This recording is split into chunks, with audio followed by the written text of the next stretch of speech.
નમસ્કાર. ચાલો આજે અંગ્રેજીની એક મજેદાર વાત શીખીએ. આપણે એવા કામો વિશે વાત કરવાના છીએ જે પહેલાં જ પૂરા થઈ ગયા છે, એટલે કે ભૂતકાળની વાતો. પણ જરાય ચિંતા ના કરતા, આપણે આ બધું એકદમ સહેલી અને રમત જેવી રીતે સમજી લઈશું. તો સવાલ એ છે કે આપણે ગઈકાલ વિશે વાત કેવી રીતે કરીએ, મતલબ કે જે સમય વીતી ગયો છે એના વિશે કહેવું હોય તો શું કરવું.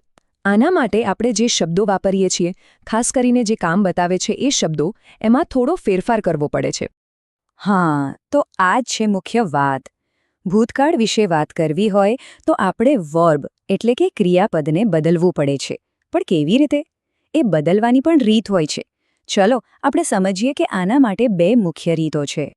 ચાલો એક મજાની કલ્પના કરીએ. સમજો કે અંગ્રેજીમાં ક્રિયાપદોની બે ટીમ છે. પહેલી ટીમ છે રેગ્યુલર વર્બ્સની, આ એકદમ સીધા સાદા છે અને હંમેશા નિયમો માનીને ચાલે છે. અને બીજી ટીમ છે ઇરરેગ્યુલર વર્બ્સની, આ થોડા તોફાની છે, એ પોતાના નિયમો જાતે જ બનાવે છે. તો સૌથી પહેલાં આપણે મળીએ રેગ્યુલર ટીમને. આ એવા ક્રિયાપદો છે જે નિયમોનું પાલન કરે છે. અને સારી વાત એ છે કે મોટાભાગના ક્રિયાપદો આ જ ટીમમાં આવે છે. એટલે એકવાર નિયમ સમજાઈ ગયો ને તો બસ આપણું કામ એકદમ સહેલું થઈ જશે. તો એમનો મુખ્ય નિયમ શું છે? મોટાભાગના રેગ્યુલર ક્રિયાપદો માટે આપણે બસ શબ્દની પાછળ એડ લગાડી દેવાનું છે. એમ સમજી લો કે આ એમનો ટીમનો યુનિફોર્મ છે. ચાલો આના ઉદાહરણો જોઈએ.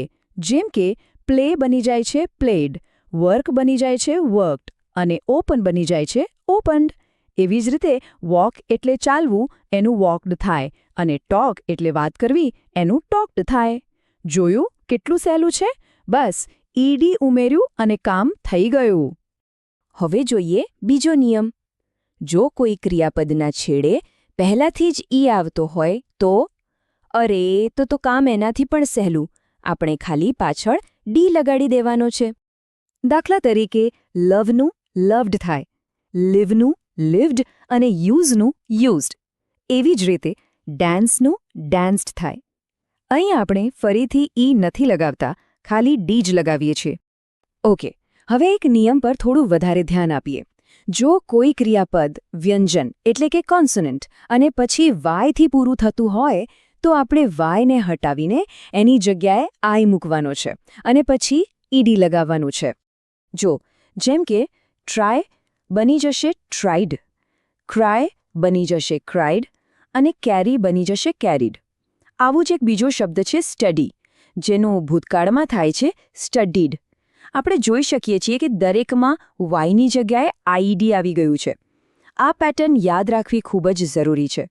ચાલો હવે મળીએ આપણી બીજી ટીમને.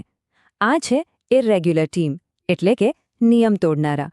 આ એવા ક્રિયાપદો છે જે -ઈડીવાળા નિયમનું જરાય પાલન નથી કરતા, પણ હા, તેઓ ખાસ અને યાદગાર જરૂર છે. તો આ ટીમની સૌથી અગત્યની વાત એ છે કે એમના ભૂતકાળના રૂપ માટે કોઈ ચોક્કસ નિયમ જ નથી. દરેક શબ્દનો પોતાનો એક ખાસ રૂપ હોય છે. આનો સીધો મતલબ એ છે કે આપણે એમને યાદ જ રાખવા પડશે. આ રહ્યા કેટલાક સૌથી વધુ વપરાતા ઇરરેગ્યુલર ક્રિયાપદો. જુઓ, ગોનું વેન્ટ થાય છે, ઈટનું એટ, કમનું કેમ, સીનું સો અને ટેકનું ટુક. આવા બીજા પણ ઘણા છે જેમ કે ગીવનું ગેવ કે સિંગનું સેંગ. આ શબ્દો તો આખા જ બદલાઈ જાય છે. અને હા, એક વાતનું ખાસ ધ્યાન રાખજો.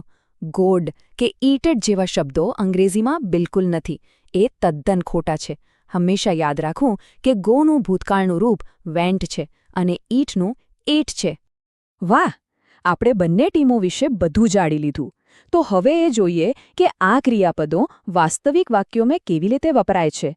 ચલો આપણે બધું એક સાથે જોડીને સમજીએ. આ જુઓ વર્તમાન કાળનું એક સાવ સાદું વાક્ય. I play cricket. એનો મતલબ છે હું ક્રિકેટ રમું છું. અહીંયા ક્રિયા બતાવતો શબ્દ કયો છે? પ્લે. અને હવે જુઓ, આ જ વાત ભૂતકાળમાં કહેવી હોય તો વાક્ય બની જાય છે ગઈકાલે હું ક્રિકેટ રમ્યો. અહીં પ્લે બદલાઈને પ્લેડ થઈ ગયું. બીજું એક ઉદાહરણ જોઈએ. દે વોચ અ મૂવી નું ભૂતકાળમાં થશે દે વોચ્ડ અ મૂવી. આ આપણી રેગ્યુલર ટીમનો સભ્ય છે. સારું, હવે બીજું ઉદાહરણ લઈએ. વર્તમાન કાળમાં શી ગોઝ ટુ સ્કૂલ એટલે કે તે શાળાએ જાય છે. અહીં આપણું ક્રિયાપદ છે ગો. અને ભૂતકાળમાં વાક્ય થઈ જશે ગઈકાલે તે શાળાએ ગઈ.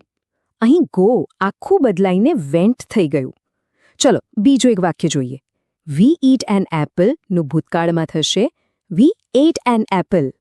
આ છે આપણી ઇરરેગ્યુલર ટીમનો ખેલાડી. ખૂબ સરસ. આપણે આજે ઘણું શીખ્યા. હવે આ બધી જાણકારીનો ઉપયોગ કરવાનો સમય છે. ચાલો ફટાફટ આપણે જે શીખ્યા એને એકવાર યાદ કરી લઈએ. બસ આ 2 ટીમોને યાદ રાખવાની છે. રેગ્યુલર વર્બ્સ માટે મોટાભાગે ખાલી ઈડી લગાવવાનું છે અને ઇરરેગ્યુલર વર્બ્સ માટે એમના ખાસ રૂપને યાદ રાખવાનું છે. બસ આટલું જ છે. તો ચાલો એક સવાલ સાથે આ વાત પૂરી કરીએ. આજે તમે કયા ઇરરેગ્યુલર ક્રિયાપદો જોયા કે પછી વાપર્યા? તમારી આજુબાજુ થોડું ધ્યાન આપો અને વિચાર કરો. આનાથી તમારી પ્રેક્ટિસ પણ થશે અને તમને આ બધું હંમેશા માટે યાદ રહેશે.